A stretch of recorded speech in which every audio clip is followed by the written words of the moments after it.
За последние годы технологии геологических и гравиметрических исследований значительно продвинулись вперед, позволяя ученым заглянуть вглубь недоступных для прямого наблюдения участков недр континентов. Обнаружение гигантского гранитного массива под ледником Пайн-Айленд — это значимое событие, которое может радикально изменить наше представление о внутренней структуре Западной Антарктики и о процессах, происходящих внутри нее. Процесс начала этого исследования был связан с первым заметным признаком — обнаружением на поверхности необычных валунов. В районе Гудзонских гор, в тех же местах, где раньше встречались черные базальтовые породы, ученые заметили крупные розовые гранитные валуны и изумительный контраст с окружающей средой. Эти камни привлекли особое внимание благодаря своему цвету и форме. Радиоуглеродный анализ показал, что возраст этих породообразующих минералов составляет около 175 миллионов лет, что делает их одними из самых древних на Земле. Они образовались примерно в юрском периоде, когда на планете существовали другие геологические условия, и континенты располагались иначе. Однако основной вопрос оставался: откуда взялись эти крупные породы? Практически было очевидно, что они не могли образоваться на месте, поскольку окружающие породы отличаются по возрасту и минералогическому составу. Каждое предположение, были ли они перенесены ветром, водой или ледниками, вызывало необходимость подтверждения. Для этого ученые решили использовать авиационные методы, и особенно аэрогравиметрию.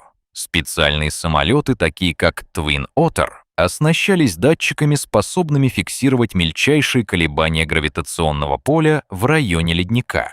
Пролетая над ледником и окружающими скалами, эти датчики регистрировали вариации, вызванные наличием массивных структур под льдом. В результате за серией полетов удалось выявить обширные гравитационные аномалии, связанные с существованием подледного гранитного образования. Эти данные подтвердили наличие под слоем льда массивной структуры длиной около 100 километров и толщиной до 7 километров, то есть огромного блока древней континентальной коры, которая пережила миллионы лет спекуляций о своем происхождении. Важной особенностью этой структуры является ее возраст и происхождение. Радиометрические методы анализа показывают, что породам более 175 миллионов лет они сформировались примерно в юрском периоде, что делает их одними из старейших частей Земли, сохранившихся до наших дней. Это важно, поскольку по геологическим признакам видно, что именно в тот период происходили крупные тектонические процессы, сформировавшие современную структуру континентов.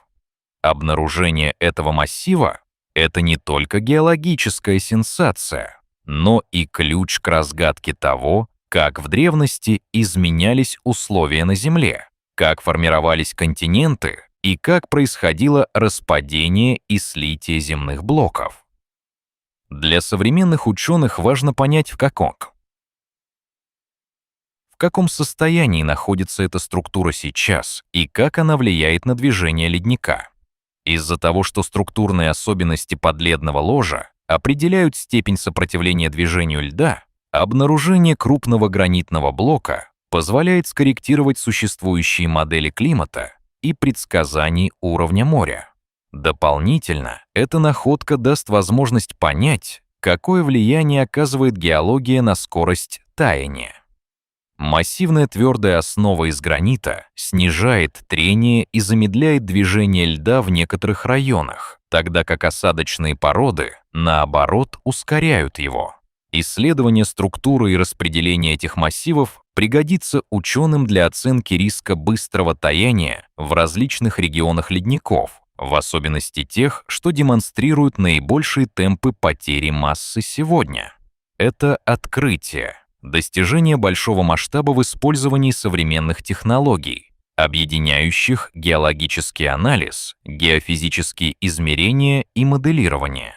Надежда ученых, что такие методики помогут создать более точные модели поведения ледяных щитов, что крайне важно при подготовке к изменениям климата и оценке возможных последствий для глобальной системы океанов и прибрежных территорий.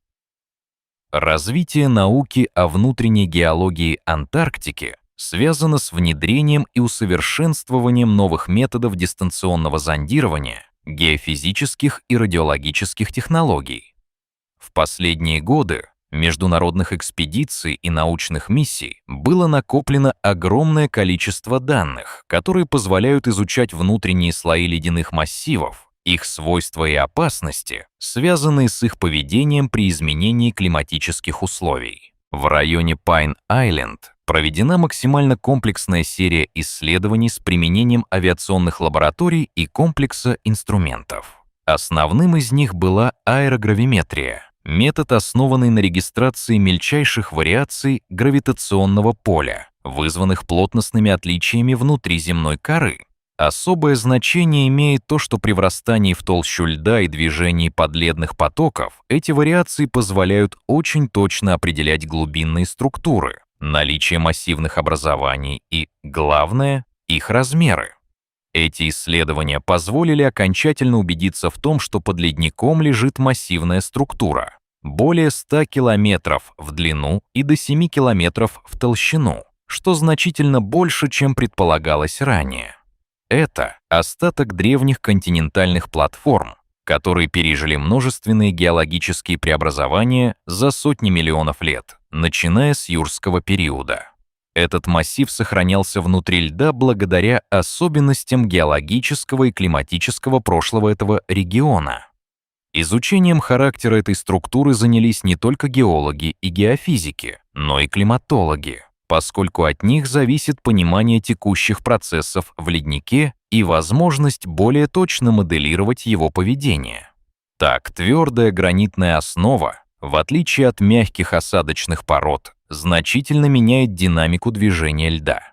Она способствует снижению скорости трения, а также влияет на распределение талых вод, формируемых в результате повышения температуры. Это особенно важно для предсказания будущих изменений в ситуации с потеплением климата. Масштабные модели сегодня не всегда учитывают внутриэкологические особенности, которые могут усиливать или, наоборот, замедлять потери льда. Обнаружение этого массива — возможность внести новую информацию в зоны моделирования, касающуюся влияния внутренней структуры на изменение уровня моря. Такие исследования имеют двойное значение. С одной стороны, расширяют наши знания о геологическом прошлом Земли, а с другой — позволяют более точно прогнозировать, как будет меняться ледниковый щит под воздействием глобальных климатических процессов. В будущем, когда информация о подобных массивах станет более систематизированной, у ученых появится возможность более полно оценить риски и разработать меры по снижению потенциальных последствий. Обнаружение этой гигантской подледной структуры является важнейшим достижением в области геологических исследований. Эта структура, занимающая площадь более 10 тысяч квадратных километров, содержит в себе слой гранита, возраст которого примерно 175 миллионов лет. Это подлинное свидетельство существования так называемой древней континентальной коры, которая пережила многочисленные геологические катаклизмы, тектонические движения и климатические изменения, происходившие за граничным периодом юрского века и последующих эпох. Первопричиной для поиска таких массивов стало предположение, что недра Антарктиды содержат внушительные запасы древней коры, которые могут повлиять на понимание прошлых аппликаций континентальной движимости и глобальных изменений климата. Основные методы исследования включали использование радиометрического датирования породы, точечного анализа минералов, а также полномасштабных аэрогравиметрических съемок. В ходе работы было достигнуто несколько целей: определить точные возрастные показатели, картировать структурные границы и понять роль таких массивов в современной динамике ледника. Самым важным результатом стало обнаружение гранитного массива, который внутри себя содержит остатки коренных пород, сформировавшихся в юрское время. В современных условиях такие массивы оказывают существенное влияние на режим движения ледников. Они могут создавать препятствия для сдвига, а также способствовать образованию подледных озер и каналов, что в совокупности усиливает процессы потери массы и ускоряет подъем уровня Мирового океана.